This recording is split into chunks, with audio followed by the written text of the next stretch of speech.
Welcome back to the channel. Now in this video I'm going to look ahead to the hottest road bikes I think will be updated with new models sometime in the next 12 months.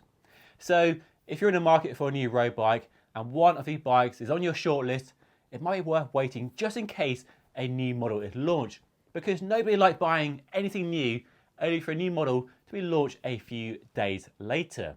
So let's dive in. I'll start with the Trek Emonda SLR. So Trek Emonda SLR is the company's lightweight and now increasingly aero all-rounder. It started life as a pure lightweight hill climb bike, but as the demands of racing have shown, aerodynamics do matter, especially if you have a number pinned to your jersey. So the current Emonda was launched back during the pandemic, which seems a lifetime ago, so it's ripe for an update. And there are some spy shots of a new bike being raced in action, which does support the idea a new model is coming sometime this year. Now there is a small chance the bike spotted in racing over the last few weeks isn't actually a new Emonda, but another model the company might be launching. But the bike companies are fairly safe and predictable, so it's likely 99.9% certain it's a new Emonda SLR. And the main interesting feature on this new bike is what they've done to the seat tube. They appear to have brought the Aethos flow from the Madone, that hole in the seat tube which gives a very distinctive kink to the rear half of the frame, to the Emonda SLR, but shrunken it and made it smaller. Now the Emonda SLR has been getting increasingly aerodynamic. We've got internal routing up front, the one-piece handlebar and stem and aero-shaped profiles, whilst maintaining the low weight of the frame. So a move to make it even more aero makes obvious sense. I personally question how much difference that ISO flow makes on the Emonda. Even on the Madone, it only accounts for a few watts at best. Most of the aero savings actually come from the new handlebar and stem on that bike. So rather than chasing big aero improvements, the differences might be very small. What I think they might be going for is a bike that is distinctive in its silhouette and design language compared to all its rivals. And aero bikes are increasingly looking the same. Drop rear stays, the same tube shape, the same one-piece handlebar and stem. So a company trying to make their bike look different and stand out from the crowd is no bad thing. And I personally think the Madone is one of the better looking bikes in the peloton. It was shocking when it launched, but after riding it for quite a few weeks last year, it definitely grew on me and it's quite a cool looking bike. So that on the Emonda could definitely make it stand out. I'm sure they'll make claims around the aero improvements, but I hope they really chase the weight of the bike, because while it's not heavy, it's not the lightest bike in the category anymore. I'd also like them to make the more affordable SL version of the Emonda lighter as well, because while that SLR is very lightweight, the SL is over 1,000 grams, which is pretty heavy for a mid-range bike and doesn't compare well to a mid-range giant TCR or even a Specialized Tarmac. So a lighter weight SL version, the bike arguably more of us can afford, would be nice to see. So the Emonda SLR is a very safe bet for being updated this year. But let's see what other bikes might be updated as well. A new giant TCR Advanced has to be a slam dunk for an update this year. You would have thought so. Giants have given us in the last 2 years a new Propel aero bike and a new Defy endurance bike, and they both have features that the current TCR doesn't have, which was launched way back in 2020, so it's ripe for an update for sure. Now the TCR is a great bike. You all know I love this bike. I have one down below in my garage. It's a fantastic bike. But there is one area that I think they will change and improve on this bike, because one of the standout comments from my time at riding the TCR from all of you people watching, well not all of you, but lots of you, is the external routing. So I think it's safe to say the new TCR will have internal routing just like the Defy and the Propel. So expect a one-piece carbon handlebar and stem, hopefully nice and narrow like on the Trek Madone on the range-topping SL model. And then a more sensible and more adjustable two-piece design on the mid-range and the entry-level TCR as well. The other area for improvement possibly could be saving weight. Now the TCR is not a heavy bike, about 750 grams for the SL and about 860 for the mid-range one I have. but another 50 to 100 grams from the SL to bring it into line with the Tarmac SL8 will be good. And I think making the weight lower would move it further away from the Propel, which is now lighter and definitely stepping on the toes of the TCR in the current guise to some extent. I also think they might drop the seat mast from the range topping SL model, which I know does put a lot of people off, even though they have valid reasons for its choice.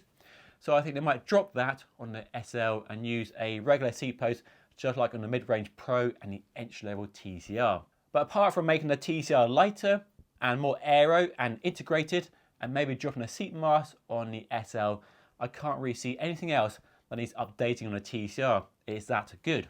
Now let's turn our attention to an aluminium bike and the CAAD13, which I think is due for an update, hopefully with a nice new CAAD14 sometime this year.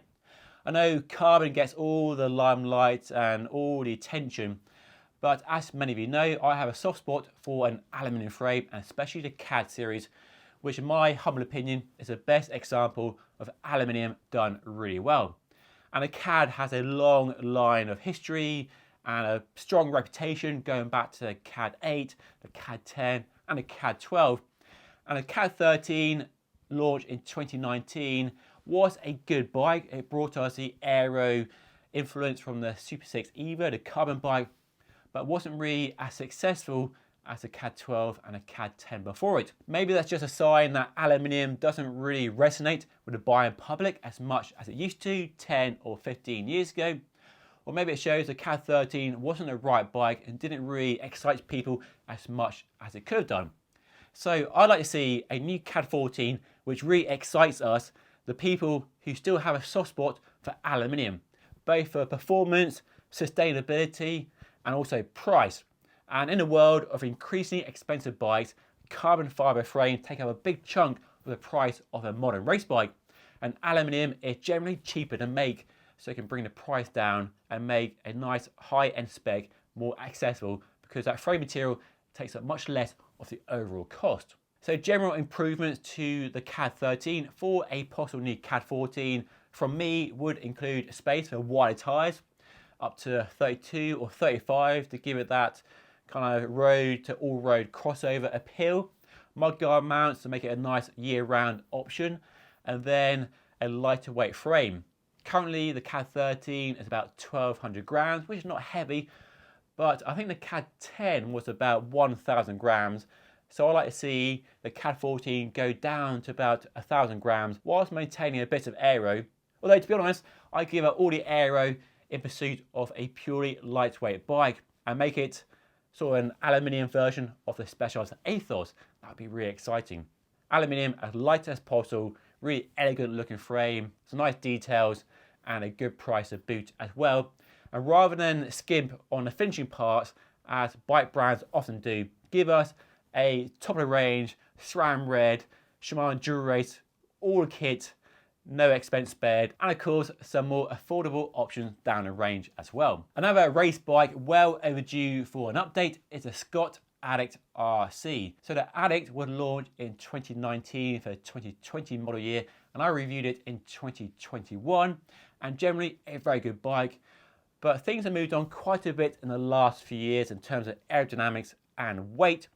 And while I don't really think the Addict is looking long in the tooth, there are a few areas that I think they could change and improve to bring it right up to date. Because if you're buying a new race bike this year, you probably don't want to buy a bike that is 3 years old and was probably worked on another 2 years before that. So possibly a 6-7 year old bike. You want the latest state-of-the-art bike that can last you for the next 2, 3, 4 or more years. And the Addict has an amazing history. Once one of the lightest bikes ever made back in 2008, 2009. And then the last few generations have gone aerodynamic whilst maintaining the weight to be as low as possible. So improvement to the Addict RC would include a lighter weight frame. Currently it's about 850 grams, which is pretty heavy besides the Super 6 Evo, the Tarmac and even a TCR. So a frame weight that's down to 700 grams will be amazing to see. And as we know from the history of the bike, they certainly have the know-how and the expertise to do that if they want to, if they have the appetite to make the Addict as light as possible. And then with weight on one side, bring as much aero from the foil aero platform to the Addict as possible. It's already quite an aero looking bike, and they have internal routing with a one-piece handlebar and stem on the top end models, but I'm sure with the UCI rule changes over the last few years around the bottom bracket and the head tube dimension, they can make it even more aero. And the other change I'd like to see is bigger tyre clearance. That's the one wrinkle with the bike when I reviewed it, is that it maxed out with 28, which is fine if you like riding narrow tyres, but I often run 28, 30, 32 on even race bikes these days, the extra comfort they offer with no real sacrifice in speed and performance. So most of the bikes I've mentioned so far, I'm pretty certain 99.9% will be updated this year at some point. One I'm not sure about, but it's worth mentioning just in case there's an outside chance, a slim chance it might be updated, is the Specialized Aethos. The reason I think we might get a new one is because it's been out for a few years now. It was launched in 2019. They either allow it to continue in the range unchanged because it is pretty damn lightweight and does everything most people want from a race bike if you're not racing, but that's not really in the Specialized history and tradition of letting a model continue for years and years until sales taper and they possibly drop it and discontinue it. Or the other option is to give us a new version in 2024. But what can they change on the Aethos when it's already so good? Well, I think they could do a number of interesting things. They could try and make it lighter if they have that possibility to make it even lighter, down to 500 grams, and really see what is possible. That'd be pretty exciting. Then I think they can make it, or make a version of the Aethos which is aimed more at the people actually buying their bike. So a bit of endurance focus from the Roubaix. So bigger tyre clearance, up to 35 or maybe 38, to give you the option to fit bigger tyres. And then to relax the geometry just a bit, not as much as the Roubaix, but make it more relaxed and more sure-footed than a tarmac. So that sweet spot between the tarmac and the Roubaix in terms of stack and reach and wheelbase and other dimensions. To make it a bit more laid back for the people I think are actually buying this bike and not racing, but using it as a nice long distance, lightweight climbing sportive bike. Arguably, they should have done this in the first place rather than mirroring the tarmac in the geometry of the Aethos. And in that regard, it would be sort of like the Crux, which is a gravel bike that's lighter and simpler than the Diverge, the actual gravel bike. So I think that'd be a nice option for the Aethos to kind of mature with the audience and the people buying the bike and make it possibly that sort of all-road bike. So you could do like gravel, you can do road riding, but it's still lightweight and it's still simple in terms of integration. The other option, of course, which would go against the ethos of the Aethos, would be to make it aero and give it a one-piece handlebar and stem and internal routing. I don't think this will happen, but I can see them doing it possibly to make it look even more modern than it does, because external routing, as nice as it is to work on as a home mechanic, does look a bit old-fashioned compared to new bikes. So doing a nice simple internal routing on this bike could be a way of modernising it whilst maintaining that inherent lightness of the platform. We saw an influx of brand new endurance bikes last year, proving this format is still very popular. The new Giant Defy, Specialized Roubaix and the Canyon Endurace. And I think the Cervelo Caledonia is ripe for an update as well. It's only launched back in 2020, which is not really that old, but I think a 2025 model year bike launched sometime in the summer of this year could be a good bet. Now, looking at the current Caledonia, it's hard to really examine it in detail and see what it could change and improve, but there are a few areas. One, I think, is the tyre clearance. We've seen how generous the Roubaix and Defy are with tyre clearance, giving you the option to fit wide tyres, mudguards, or even, dare I say it, gravel tyres. So I think moving from the current 34 max up to a 38 at least would be a good move for the Caledonia. And then that gives them the scope to move the Aspero even further into the bigger tyre gravel sector and maintain a clear difference between the Caledonia and the Aspero. They could also make it lighter as well. That's the other area of interest with the new endurance bikes, especially the Canyon Endurace and the Giant Defy. That Defy in the top end, no expense spared spec is 7 kilos, which is as light, or in fact lighter than many race bikes.